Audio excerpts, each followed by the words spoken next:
School వదలగానే Anju వెళ్తూ ఉంటే, "అక్క, అక్క, అక్క ఆగక్క" అంటూ ఆరు పాప పరుగులు పెడుతూ వస్తుంది. "ఏంటి బుజ్జమ్మ" అని అంజు అడగటంతో, "అక్క, ఈరోజు కూడా నేను మీ ఇంటికి వస్తున్నానక్క" అని బుజ్జమ్మ చెప్పటంతో, "అవునా బుజ్జమ్మ, ఈరోజు కూడా నువ్వు మా ఇంటికి వస్తున్నావా? నిజమా?" అని అంజు అడుగుతూ ఉంటే, "అవునక్క" అని ఆరు పాప చెప్తుంది.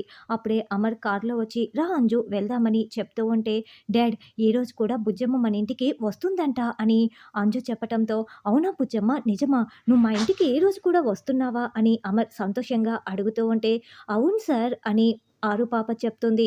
"మీ మేడంకి చెప్పావా?" అని అమర్ అడగటంతో, "కావాలంటే మీరే అడగండి సార్" అని ఆరు పాప చెప్తుంది. "సరే, నువ్వే ఫోన్ చేసి ఇవ్వు, నేను మాట్లాడతానని" అమర్ చెప్తాడు.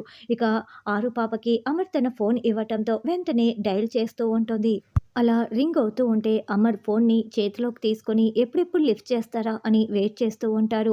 వెంటనే బాగి ఆ నెంబర్‌ని చూసుకొని చాలా కంగారు పడుతూ, "ఏమే కరుణ, ఆయన ఫోన్ చేస్తున్నారే" అని టెన్షన్ పడుతూ చెప్తూ ఉంటే, "ఎవరే ఆయన?" అని కరుణ అంటుంది. "అదేనే మా ఆయనే" అని బాగి నెంబర్ చూపిస్తూ ఉంటే, "ఇంకెందుకే ఆలస్యం, ఫోన్ లిఫ్ట్ చేసి మాట్లాడవే, మాట్లాడు" అని కరుణ చెప్తుంది. అప్పుడు బాగి చీర చెంగుని ఫోన్‌కి అడ్డుగా పెట్టుకొని ఫోన్‌ని లిఫ్ట్ చేసి హలో అని అనగానే, అలా చీర చెంగుని అడ్డు పెట్టుకొని బాగి హలో అని చెప్పినా కూడా అమర్ బాగి గొంతుని గుర్తుపట్టేసి బాగీని గుర్తు చేసుకుంటూ ఉంటాడు. గతంలో బాగీతో గడిపిన జ్ఞాపకాలన్నింటినీ బాగీకి ముద్దులు పెట్టడం, దగ్గరికి తీసుకోవటం లాంటి సంఘటనలన్నీ గుర్తు చేసుకుంటూ ఉంటాడు.